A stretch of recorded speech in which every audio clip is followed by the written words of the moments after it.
Happy Friday, everybody, and welcome on into the FanDuel Live Q&A right here on the FanDuel YouTube, Twitch, Facebook, and Twitter pages, where we're getting you set for a fun Friday across the sporting landscape. I'm talking MLB DFS here for the next half an hour, then Erin Dolan swinging by at 4:30 to answer your NBA questions, both for today and for tomorrow. So swing on by and get those questions in. This is the FanDuel Live Q&A. My name is Jim Sonis. I am a senior writer and analyst for numberFire.com, here to take your questions for the next half an hour. So get those questions in no matter where you're watching for today. We'll take questions from YouTube, Twitch, Facebook, Twitter. No matter where you're watching, you can get your questions in. We'll take them live here on the air to get you set for tonight with MLB DFS. Also, make sure you are subscribed wherever you're watching for today. If you're watching YouTube, hit that like button because it does help us out quite a bit. As mentioned, Erin Dolan will swing by later on to answer your betting questions across the NBA, both for tonight and tomorrow. So make sure you get those betting questions ready. But for right now, we're talking some MLB DFS, and we're starting things off with Jason. Jason on YouTube is correct. He's saying, looks like there is a lot of rain in Detroit and Chicago, and indeed there is. We pull up the forecast here from Kevin Roth over at RotoGrinders, and as you can see, things are not great. He did update it, and it sounds like he is viewing there to be a decent amount of rain for Houston and Detroit, which is kind of what I originally expected, where this thing might be a little bit dicey. As far as Chicago, he does not list any risk there. There is some rain as we go over here to the dark sky weather forecast over on numberFire. I would guess that game's good to go based on what Kevin said. Let me refresh this quick to see if he's had any updates on that game specifically. So just isolated showers and thunderstorms, he says there. So looks like we should be to go in Chicago. I am pretty wary of Detroit versus Houston right now. So I am not proceeding as if that game won't play, but I am making alternative plans around that one for sure. Let's talk to Better Odds _NJ. Do you play DFS? That's what we're here for. We're here to talk some DFS, of course, got to get that action in. Otherwise, I'd have a very boring night after I get done signing off in the air here at 4:30. Let's talk to Mike. Do you still live in Bellinger? Believe in Bellinger. I was like, I never lived in Bellinger. Is that a place? Do I believe in Bellinger? So for me, with guys who are hurt, coming back from an injury, I always want to check their, recent numbers. And I put specifically value in plate discipline numbers coming off the injury list. Because I want to see if they're seeing the ball well, because timing matters a lot. It's tough to come off the IL and immediately jump back into things and play very well. So 2 starts back, Bellinger does have a couple of strikeouts across 8 plate appearances. That's not too bad. Let's see what the balls he's put in play have been doing. I guess. Yeah, so he walked every time yesterday, but the day before that, a couple walks there as well. So only a couple balls in play for Bellinger. Not a whole lot to go off of. So I guess I would say, yes, I do believe in Bellinger. I think it's fair to downgrade him, obviously, but it's still broadly, I believe, in Cody Bellinger. So yes, the answer to that is yes. Jason, I have a pitcher for you today, Mike Minor. Okay, so Jason is asking about Mike Minor. So let's pull up the pitching sheet over here. Mike Minor facing the Rangers. I like Mike Minor. I think he's a pretty good pitcher. So in general, I am good with Mike Minor. The reason I'm probably not going to be quite as high for today is because there are other guys I like more. That's not to say I dislike Mike Minor. This is over his 3 starts with decreased fastball movement, so it doesn't look like he was one of those guys who may have been doctoring the baseballs a bit, but a 3.58 skill interactive ERA, 25% strikeout rate, 3% walk rate. He has still been very good. The Rangers, not that great versus lefties with an 85 WRC plus. So yeah, I think Mike Minor works. He's on the road, which is always, outside of Coors, I don't think many pitchers get an upgrade when they go on the road. So to me, I would say he's an option. And I'm okay with him not actively seeking it out, but I do think that he is an option for today.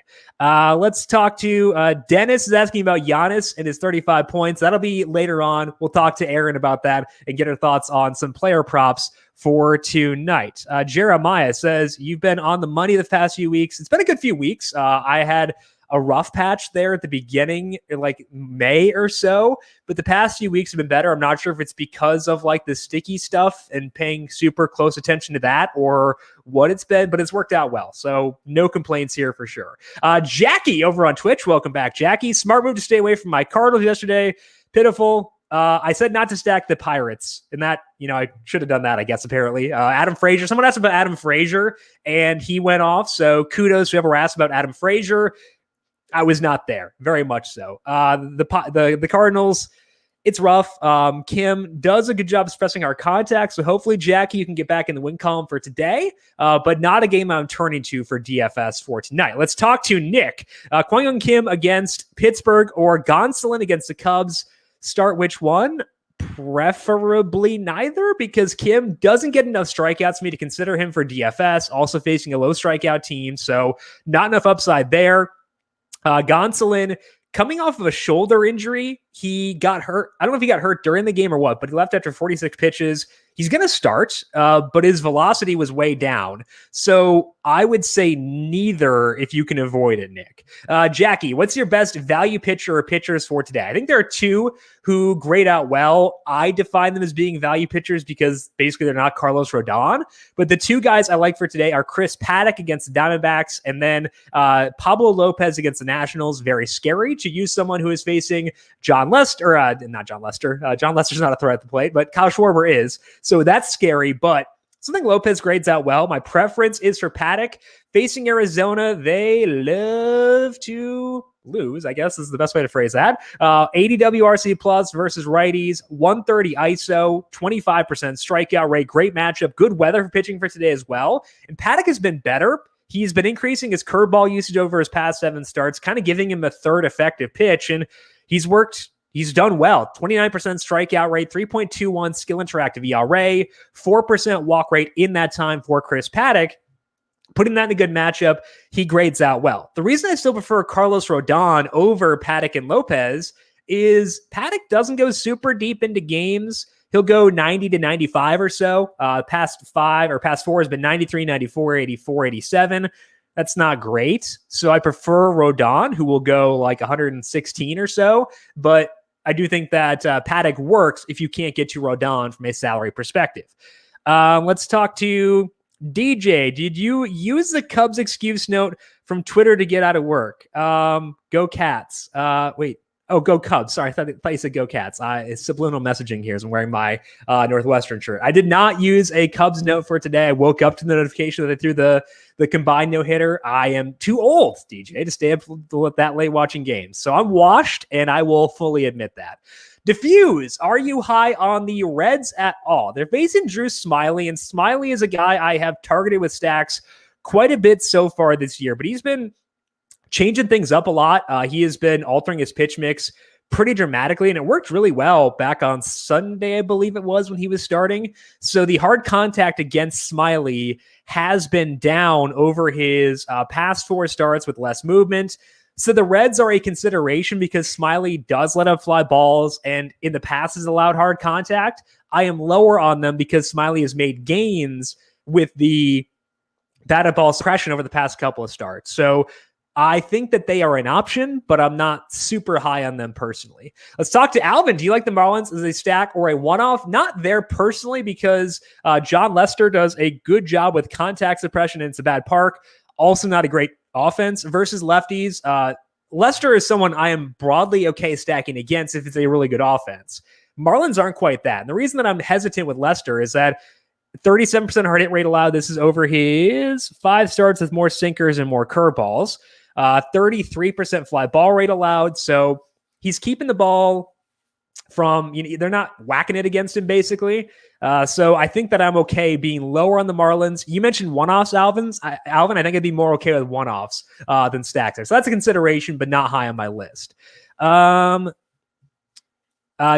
I heard you mentioning Schwarber yesterday. That would have been a solid pick. I was answering a question about Schwarber and someone else is on him. I mentioned him in passing. So the True credit goes to, I can't recall specifically who was talking about a national stack. They wanted Schwarber, Turner, and Soto. Kudos to them. Schwarber's disgusting. So the congratulations go to them for sure. Let's talk to Conrad. Lopez or Paddock? I'll go Paddock over Lopez by a bit because of the matchup. I think that Lopez has a fine matchup despite the Schwarber presence, but I do think that Paddock is better facing Arizona, who has not won a game on the road since I'm pretty sure it was 2008. So it's been a bit. So I'll go with Paddock over Lopez, but they're definitely the top two guys for me after Carlos Rodon. I would say, though, that if you get the all clear on the weather with the Houston-Detroit game, Framber Valdez would be my number 2 pitcher behind Rodon for tonight. Let's talk to Sonny. Can you offer some home run predictions for tonight? Okay, so let's get some home run predictions for tonight. I want to get to a good park for hitting. Ronald Acuna Jr. is back in lineup for tonight, so we could consider that against Drew Smyly. Griffin Canning lets up a lot of impactful contact for the Angels facing the Rays. I talked about Austin Meadows on the solo shot this morning as being a guy I would turn to. Padres in a good spot versus Corbin Martin, but not the best park for hitting dingers there. So if I'm going to narrow things down, I guess I probably do want to go at a Blue Jay. Talked this morning about Marcus Semien as being my dinger pick for the Blue Jays, and I'm kind of inclined to stick with that. I know Semien was a pick here on the show earlier on. Semien batting leadoff for the Blue Jays for today. His numbers versus righties, a 48% fly ball rate, 257 ISO. So I'm going to go Marcus Semien. Kevin Biggio's batting 6th, so I thought he'd bat 7th. That's better than expected. 39% fly ball rate, not enough to get me to go off of him, but I'll say Marcus Semien for 1. Number 2, if we want to do one that's a bit more fun, I did talk about, who was it this morning that I talked about? I don't remember my second home run pick. It was Austin Meadows. Okay, so it was Austin Meadows this morning. I kind of want to go no, I don't want to go with the Reds hitter. Let's go with Semien and Meadows. I think I'll keep with those for right now as the dinger picks for today. Very indecisive, as you can hear. Let's talk to Jason. Top stacks for today. Reds, Jays, Marlins. I like the Jays a lot facing Matt Harvey. Not as high in the Reds or the Marlins. I'm fine with the Reds against Smyly, but not super high in them. I would say the Jays are number 1. The Astros are up there if they can play. Like if that game is able to play through the rain, I would say it would wind up being probably Astros 1, Blue Jays 2. I like the Yankees a lot against Martin Perez. He has struggled a bit since the sticky stuff discussion began. As you can see here, a 6.47 skill interactive ERA in 3 starts in June, more walks and strikeouts, and his batted ball suppression not as good as it was previously. So I think the Yankees are a pretty good stack for tonight, and one that I would like to go to for sure. So for me right now, it's Blue Jays, Astros, Yankees. And then if you need a fourth one in there because of the question marks around whether or not that Detroit game will play, I would go with San Diego, number 1. I know I saw Mateo earlier on asking about them. Mateo, I am on board with the Padres as well.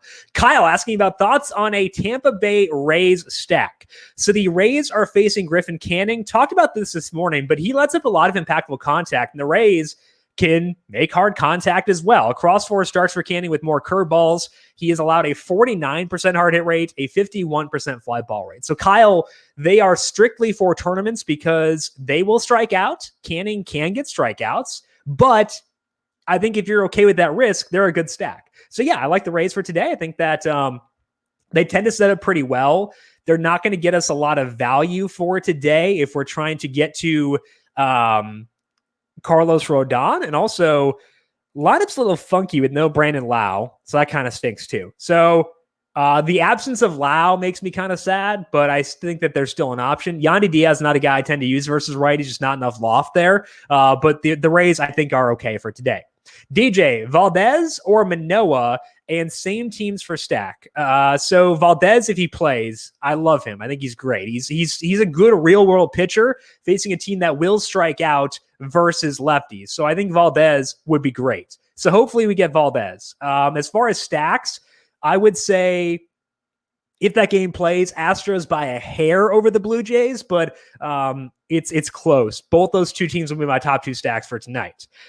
Mateo, love the Padres offense. What do you think? Mentioned before, I think they're probably like, depending on whether the Astros play, third or fourth ranked stack for me for today. If the Astros go, they're ranked fourth. If not, they're ranked third. Facing Corbin Martin, who has struggled both in AAA and the majors. The only reason they're not higher on my list is because of the park. 69 degrees in San Diego for tonight. Nice overall, but not nice for hitting. So they do end up lower as a result of that, but they're still high. Third or fourth is still pretty high for me. Dennis, Sean Manaea, not quite there because he's facing a team with a lot of righties. Manaea's strikeout rate versus righties goes down to 20% compared to 30% versus lefties. So I will use him against a team that has a couple more lefties, like you're facing the Mariners or the Rays. I'm there. Against the Giants, not so much because they are so good at getting out platoon type guys. Mike, who is the best waiver wire pickup Monday pitcher and batter? I'm bad at season long. So sorry, Mike. I'm not going to know there for sure. DJ. Okay, so DJ was the one talking about Schwarber yesterday. So DJ, kudos to you. Let me know who to use for today because clearly you should be hosting this stream, not me. Let's go here.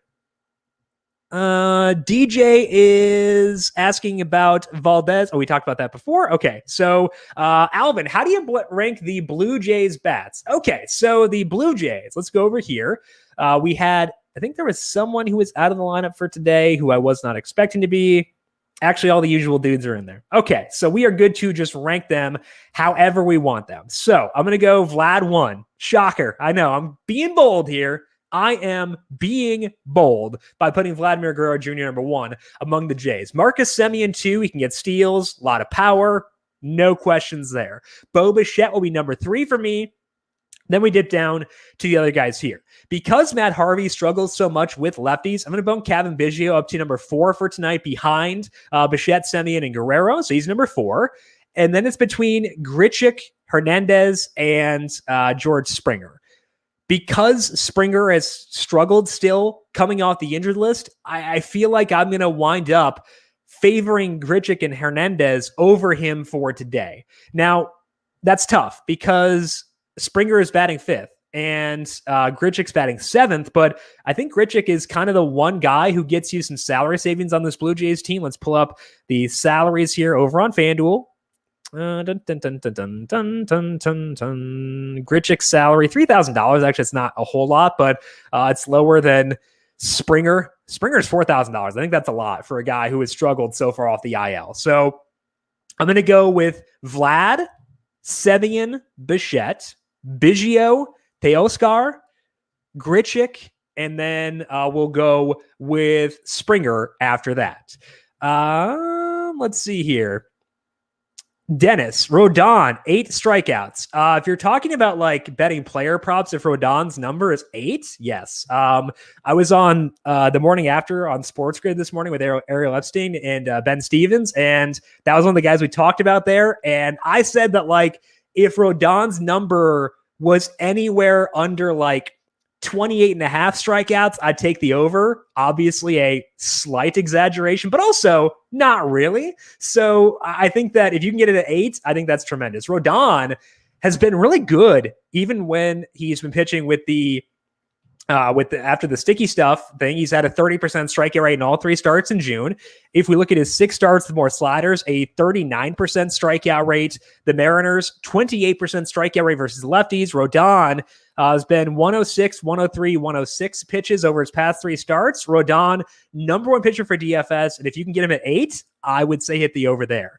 Conrad, Vladimir Gutierrez ERA seems suspect based on how he's pitching. Thoughts on Atlanta bats with Acuna being back? It is suspect because as he's gotten stretched out, the things he's been doing well have been coming back to earth. The big thing he did well was suppress hard contact, but over his past 3 starts with his pitch count being fully up, his hard hit rate is up to 33%. That is still better than league average. League average is, let me check here, it is 39%. So he's still better than league average there, but it's been sliding back. And the problem with Gutierrez, he doesn't have a lot of wiggle room there because if that number comes down or goes up, I should say, he's going to get in trouble. Lets up a lot of fly balls, doesn't have the best plate discipline numbers. So I think the Braves are in play for today.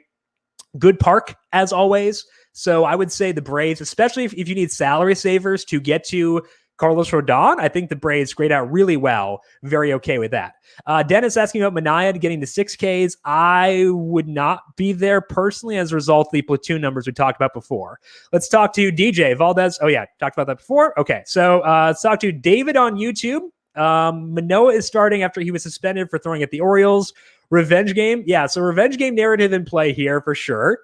I thought it was weird that they didn't let the suspension go through. Usually, I mean, they're appealing. It's like they're appealing.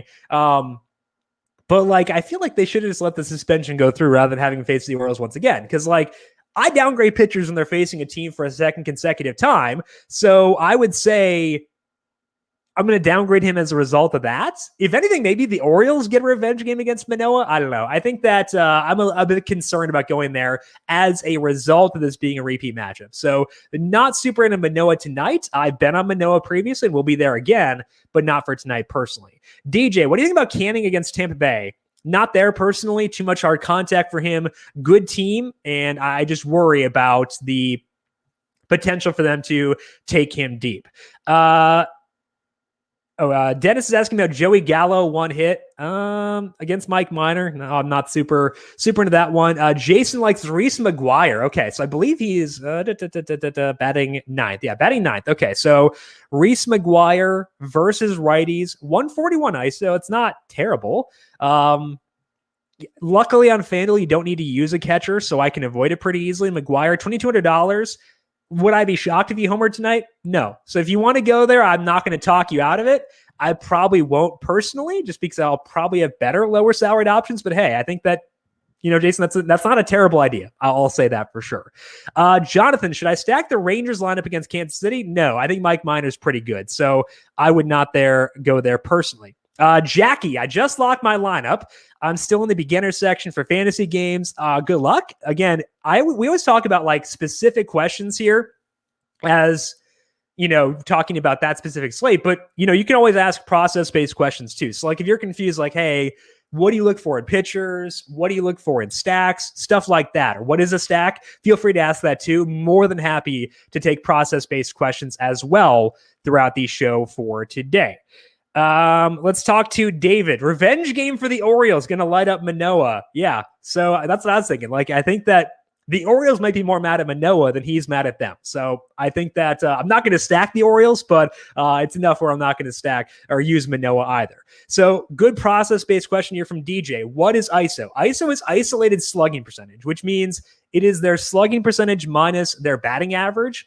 Basically, it's a measure of how much power you have. And the reason I care about that for DFS is because singles don't do a whole lot for you.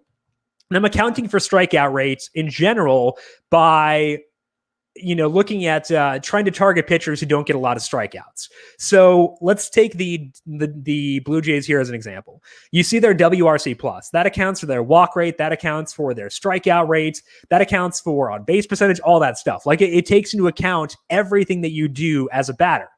I don't care about a lot of that stuff. I care about balls in play and power. So to me, I want to sell out to maximize the ISO of the batters on my team because I want guys who, if they make contact, are going to do well. So that's why I focus so much on ISO. It's a huge thing for DFS. And DJ, I'm glad you asked because it's an important thing for you to know as you get further into DFS. ISO is a thing you want to maximize. You want as many extra base hits as possible because extra base hits are your pathway to heaven effectively. Edward, should I use Mike Minor?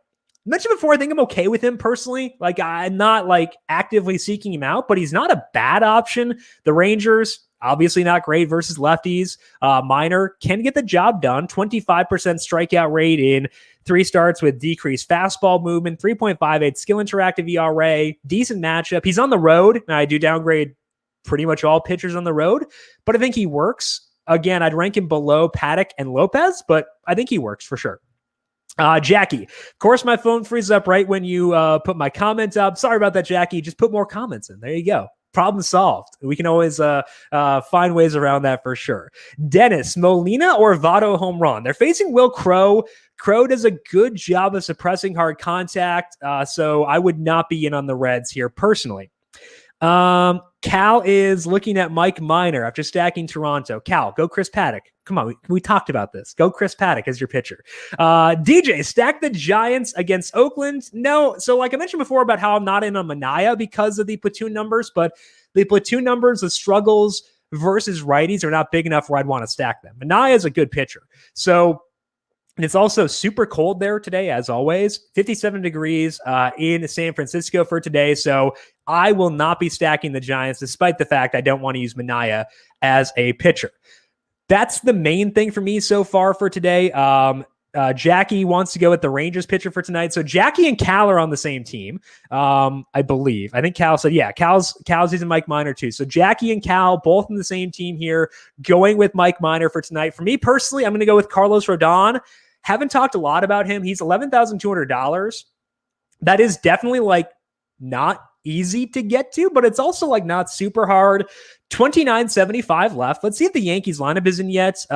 Cal's on Paddock. Okay, so we're good to go here. So Carlos Rodon, we're going to go Yankees, see if the lineup is in. Is it in over here yet, or did I just refresh too late? Let me refresh one more time here to see if the Yankees lineup is in. No lineup yet, but I know we've got likely Luke Voit available. Hopefully Gio Urshela is able to play. If we go with those two guys, we're up to 30.83. Gleyber Torres doesn't have a lot of power so far this year. Let's check out Miguel Andujar, see what he's done versus lefties since he came back, and see if we can have any faith in him as a lower salary play. Maybe if he plays, I guess hopefully he's not at third base, but maybe a spot opens up if Urshela can't play. Let's see here what he's done.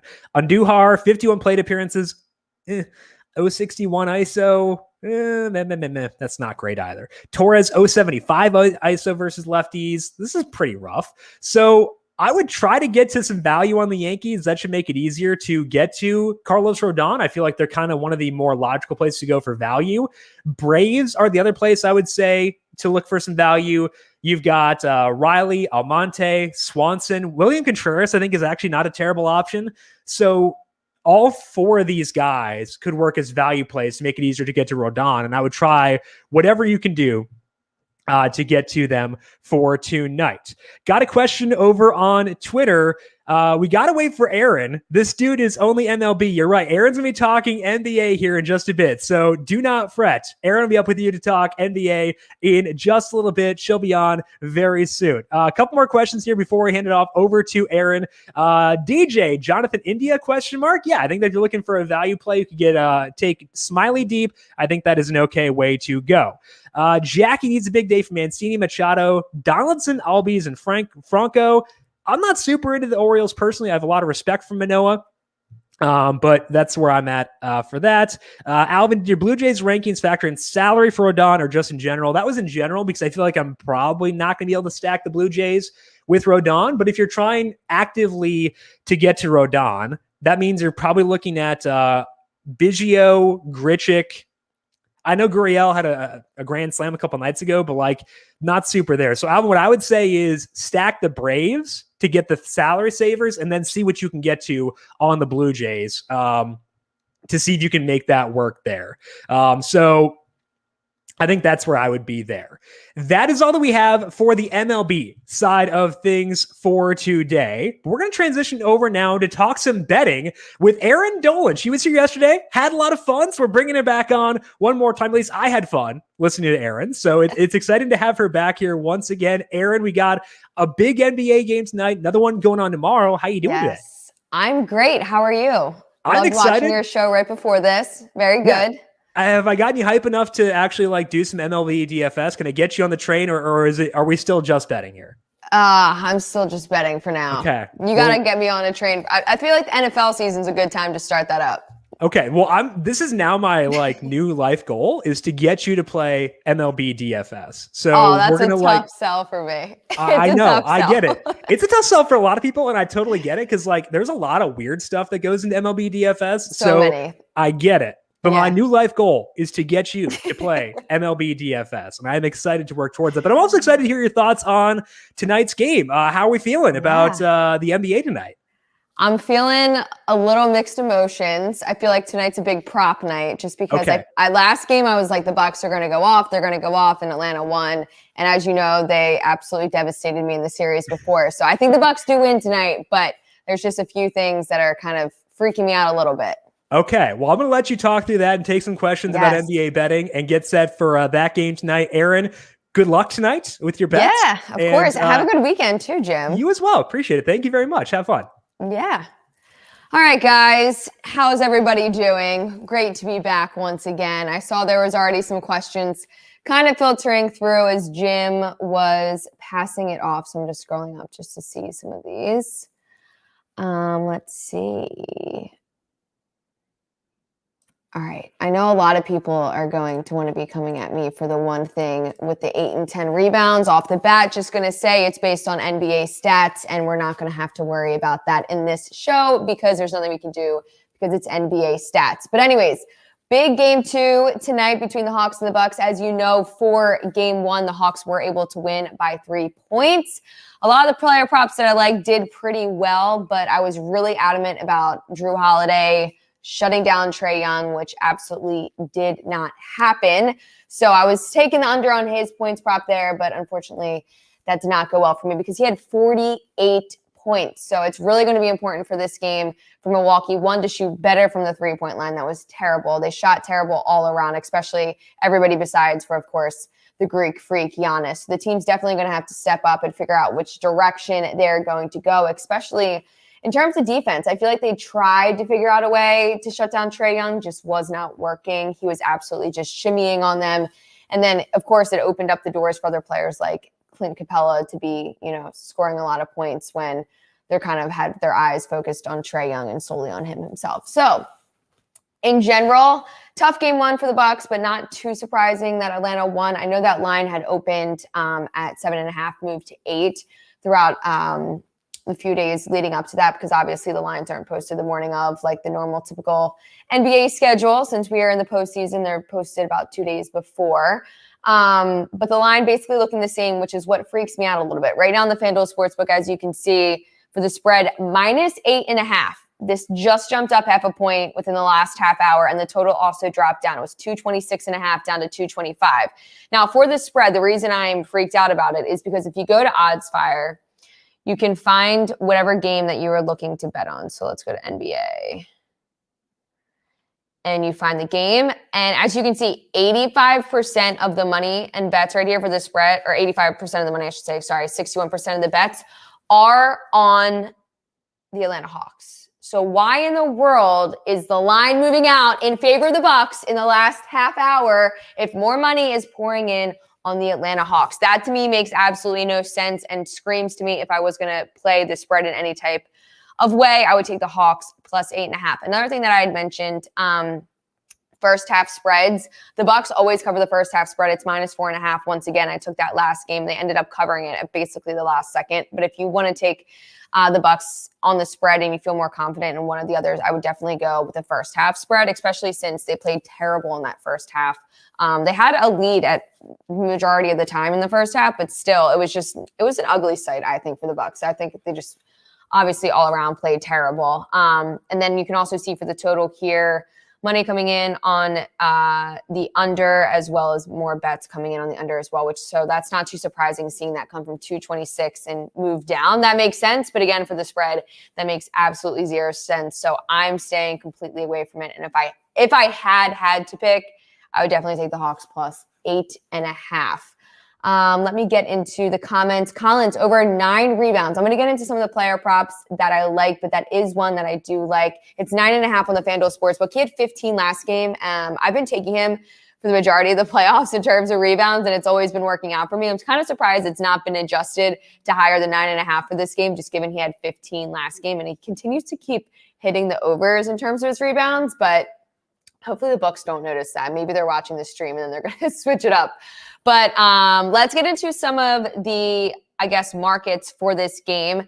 Per usual, these are the most popular markets. I mentioned the first half spread, 4.5. As you can see, not the best value there.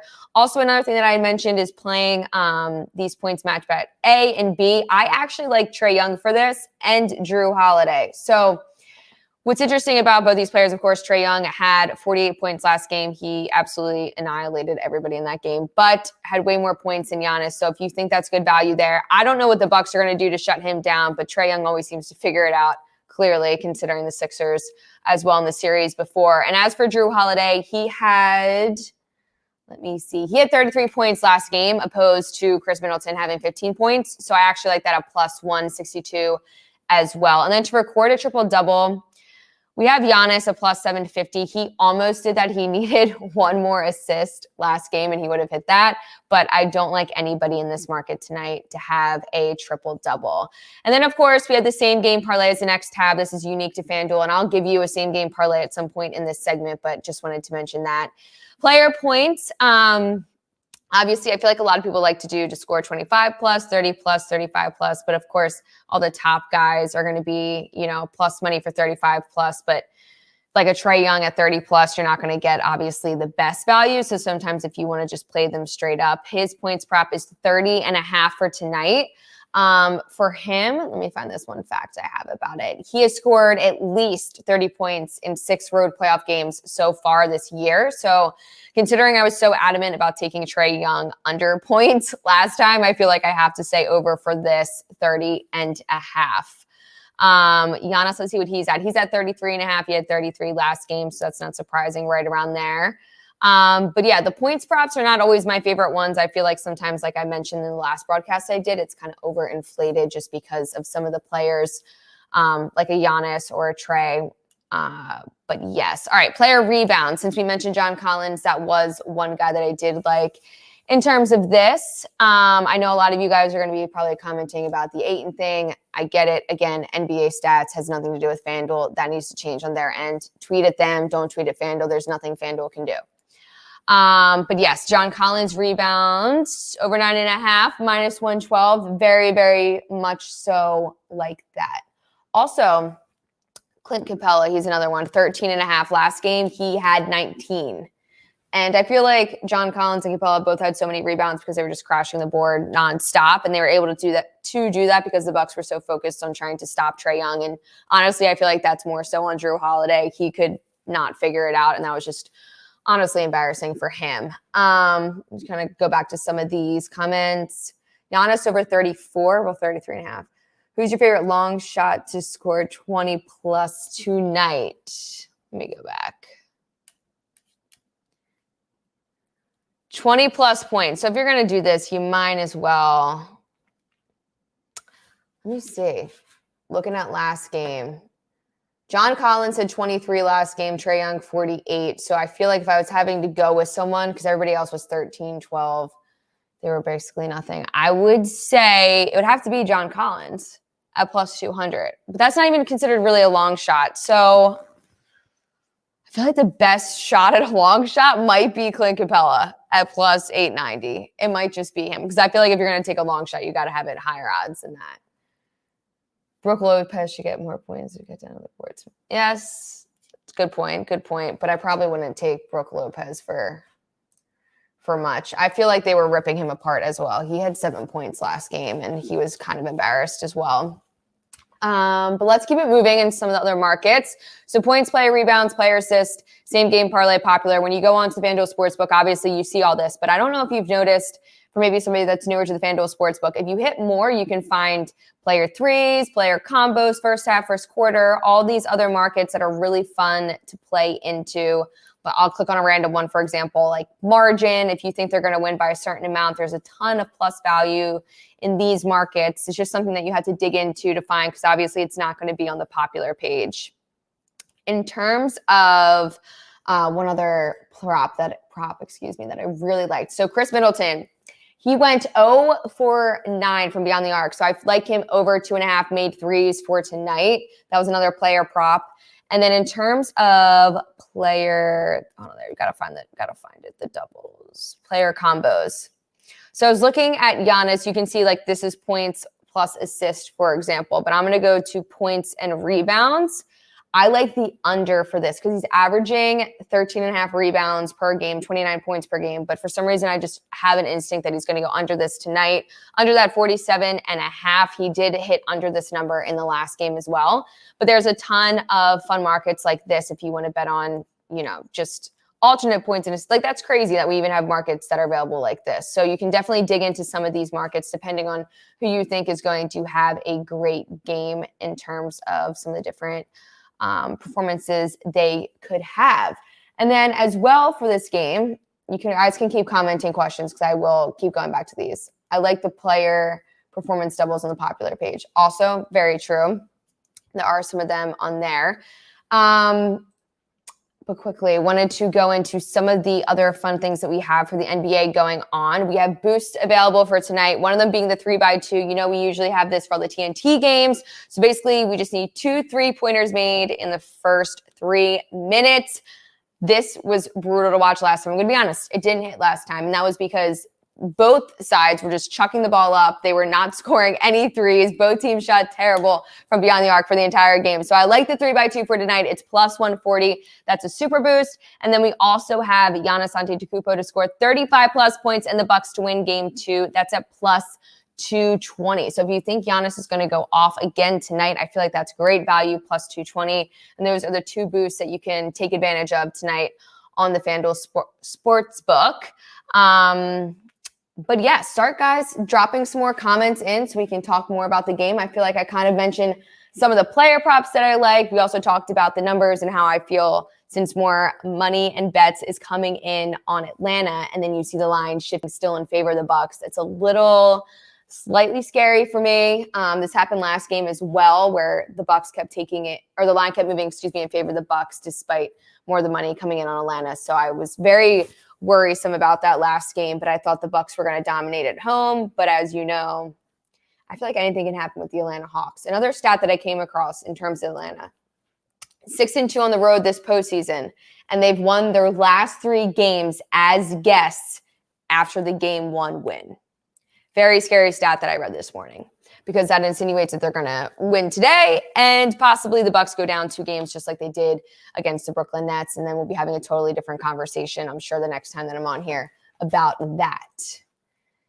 Maybe an overtime game tonight. It's Mr. Jackie Moon. Sometimes I feel like that market is fun to bet into. Where is it? There's always, so yes, 15-1, no, minus 7,000. So this is always something I was thinking about. If you just throw $10 on this, will there be an overtime, multiple games in a series? Eventually, you're going to get your money back, I always think, because these odds are always so insane.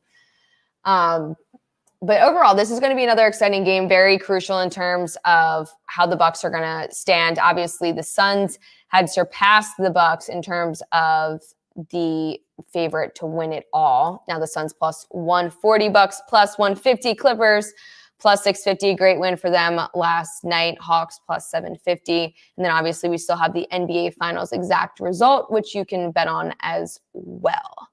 But for this game in particular, Mr. Jackie Moon, I would say that there isn't, just to follow up on that, going to be an overtime tonight. But we might as well answer some of the questions as well that you guys have asked me on Twitter for today. I said I was going live, obviously, at this time, 4:30, and to drop any of the questions that you wanted. So when will the rest of the country wise up and allow online betting? Hopefully sooner rather than later. My major at PSU, how did you get your job? I was a broadcast journalism major. This has nothing to do with betting. I apologize. And I got my job I worked in local news, then switched to the sports betting realm, and I love it. A lot of fun. Will Bucks beat Hawks in 5 or 6? So before I was like definitely 5. I was riding 5. But now after seeing that first game, honestly, I think I'd switch to Bucks beat the Hawks in 6. What are the odds Ben Simmons opens next season up in a new uniform, and where are the favorites to land him? Don't know where the odds are, but in general, he better be out of here, because as a Sixers fan, I'm not going to tolerate that much longer. Trey and Giannis over points prop feeling. I mentioned already over for Trey. As for Giannis, I honestly don't like ever really taking him in terms of the points prop. As I mentioned, I like the points and rebounds prop that I had mentioned, taking the under on that. I believe, what was it, 46.5, 47.5. But yeah, so we'll kind of keep going through these. Of course, everybody's still mentioning the NBA stats thing. Nothing FanDuel can do about that. Do you want Ben Simmons back next season as the last one I will show here? Absolutely not. I feel like we need to drop that conversation. Now, as for the same game parlay, I had mentioned this already. We're going to build one in a few moments here. But just in general, if you are on the FanDuel Sportsbook or even on the FanDuel regular main account on Twitter or on Instagram, you'll see some of the major parlays that people have hit. And I just want to know when I'm going to be lucky enough to hit one of these. This is so wild. So this one was $10, turned into $2,155. You could see this was from last night's Clippers-Suns game. So that's pretty awesome. That is a 5-game parlay there. Awesome. There's another huge one that I saw. This one was not for the NBA, but just $10 into $92,000. Like, could you imagine? I wonder if this person, because in my mind, this is what I would think. If you had just put $15 on it, had you just put $20 on it, just an extra 10 would have made all the difference in how much money you would have won here. But this was absolutely an unreal parlay to win. That was not a same game parlay. That was just a regular parlay. But yeah, we love when you guys send in some of the parlays, because then we'll obviously post these and whatnot. But just all around, you got to love the same game parlay. So why don't we build one together? So I feel that when you are going to make a same game parlay, you want the odds to be as high as you possibly can make them. Of course, you could take a bunch of things that you think are going to hit at minus money, and you will, of course, get it at better odds. But I feel like it's fun to try to build one that's going to kind of pay out a ton of money if you possibly can. So let's see. I kind of built one out already on my desktop here. So we'll kind of fill this in. All right. Let's go to the same game parlay tab. So the first one is going to be to record 8+ assists. I'm taking Giannis for this. Last game, he had 9 assists. He's only averaging 6 assists in the postseason, and I do understand that, but I like this at plus 240. It's a good way right off the bat to kind of beef up your same game parlay. As I mentioned, you could totally take some of these. For example, if you like Drew Holiday minus 128, that's not terrible to throw that into your parlay. But some of these other players like Chris Middleton at this number to score 10+ points, like you don't want to add that into a same game parlay. That's not going to do you any good. Okay, so I liked that. Another random one in terms, let's find it. Chris Middleton made threes over 2.5. I already kind of said that I like that as a regular prop, but I just wanted to throw that in there because I felt pretty confident considering he went 0 for 9, and I feel like he really has to step up this game. And he always plays well at home, which is why I was kind of surprised he played so terrible in that game 1, because I would have liked him for a lot of the props for game 1 just because of how well he played against the Nets at home. He didn't play the best against the Nets when he was at the Barclays Center, but just at home was definitely a difference maker. Where was the other one that was at money? Let me see. Points. Sorry, guys. There's so many markets and my eyes are not that great. I definitely need to go to see an eye doctor. Where are points? All right, well, I have it on my desktop. It's Pat Connaughton under 6.5 points because that's a plus money as well. And this will end up paying out $22.42. Let's see if we can do this. Sorry, guys. See this Command F? Just a little. Here we go. Right here. We're going under. Sorry, Pat. We're going under. All right, let's see what this pays out. There's this. All right, wait. I definitely have more in this parlay then. Okay. So the final leg of this, since I said that I would stay away from the spread, but in the same game parlay, might as well throw it in, plus 8.5. This seems so fishy to me that more of the money is coming in on the Hawks and the Lions moving in favor of the Bucks. So this is what you would make on this. If you put $10 on this, you make $218. Put $5, you make $109. If you want to put $1, you make $21. If you're putting $100 on it, you'd obviously get paid out a ton more. But I feel like I mentioned again, same game parlay, trying to beef these up as much as possible because that's what you want to do. And again, you don't have to put, you can put 2 legs, you put 3 legs, you put 15 legs, as many legs as you possibly want. You could go through so many of these markets. There are a ton. And even if you are building one and you go to a different tab, sometimes you'll see the little SGP thing. That means you can add it to that same game parlay as well. So that's kind of just a fun thing, of course, that FanDuel has that everybody should be taking advantage of, as well as the odds boost. So let me go back to some of the questions now.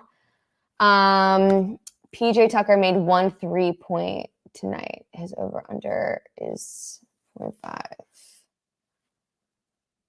He made one, is making one tonight, are you saying, or he made one in the last game? I need you to follow up there while I look for the stat. He had 4 points last game. I'm assuming that you're saying he made 1 3-pointer last game at 0.5. That might be a good look. Collins point prop. I feel like everyone in this, anytime the Atlanta Hawks are playing, everybody's on Collins, whether it's his assists, rebounds, points prop. Let's see. Last game, he had 23 points. Yes, like I mentioned. 23 points, 15 rebounds. They're probably trying to figure out a way to shut down him and Trae Young at the same time. So Clint Capella might have to step up in terms of, I mean, he had 19 rebounds. How much more could you possibly step up? But in terms of points, that maybe look at Clint over taking John Collins, although I did mention over his points prop already. First basket is always amazing odds. Yes. First basket, I feel like everybody loves this. And I've only hit it. I hit it on Chris Middleton, my only first basket I ever did. And I did it on the TNT, the group chat, Bleacher Report betting show. And I got very lucky. But you had to parlay it with something else. And I took him and Kawhi did not score the first basket in the game after. So that was a little disappointing because the odds were absolutely insane and amazing for that. But yeah, guys, we have like 4 more minutes here, so please drop any other comments that you guys have. Again, game 2 available right now. We have the Hawks, the Bucks. Bucks laying 8.5, total at 225. That's come down from 226.5. Bucks laying the points in the first half. Yeah, first half spread. The Bucks kept covering this against the Nets as well. So that's kind of the trend that people have been following. I'm surprised it hasn't moved up to maybe like -5.5, just considering that they keep hitting that. But last game, again, the Bucks were easily covering that. And then in the last 2 minutes, the Hawks came back and then they sealed the deal and actually covered the spread. They were up by 5 at the half. So literally just covered that spread. Clippers value play, hedge in the series. Let's see what we're at here for that. So as for the Clippers, we obviously know we have hope in them coming back from an 0-2 deficit. They won the game last night. They can potentially win the next game. I wouldn't be surprised if Devin Booker plays a lot better than he did in that game 3. Same thing. He hit his under prop as well as Chris Paul hit his under prop as well. He just did not look that great last night, Chris Paul, especially in that first half. I mean, him and Devin Booker could not score at all. I don't know if it's the face shield for Devin Booker or what's going on there, but the Suns were -900 yesterday. They're at -420 to win the series now. Clippers still good value at +330 if you think they're going to come back. I would just take that. In terms of winning the NBA championship, these odds +650 is probably going to go to +300, +400 if they win game 4. And of course, that game will be tomorrow. But I wouldn't hedge just yet, depending on. I still feel like after last night, the Clippers have a shot if they win the next game. Is that supposed to be Lopez 6 rebounds? I need a little more clarity on that, Dennis. All right, guys, 2 more minutes here. I have to find the stats for him really quickly. Give me 2 seconds. How many assists is? He's averaging 1.9 assists. And 4 rebounds. So we have to find what that would be at for that.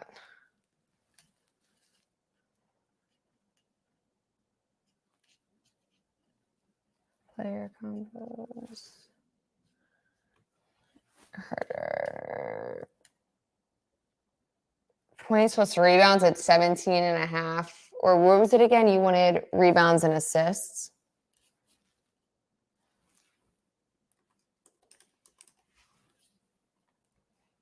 $6.5. To be honest, I would just stay away from that type of market. I mean, it's -111, -115. If you want to take the over, go for it. I mean, if you're going to play that, I would just take the over. It's never fun to take the under, but it's just probably not something I would focus on just given all the other markets right now.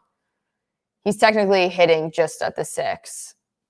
So if you think he's going to play better than he did in game 1, I would just take the over there.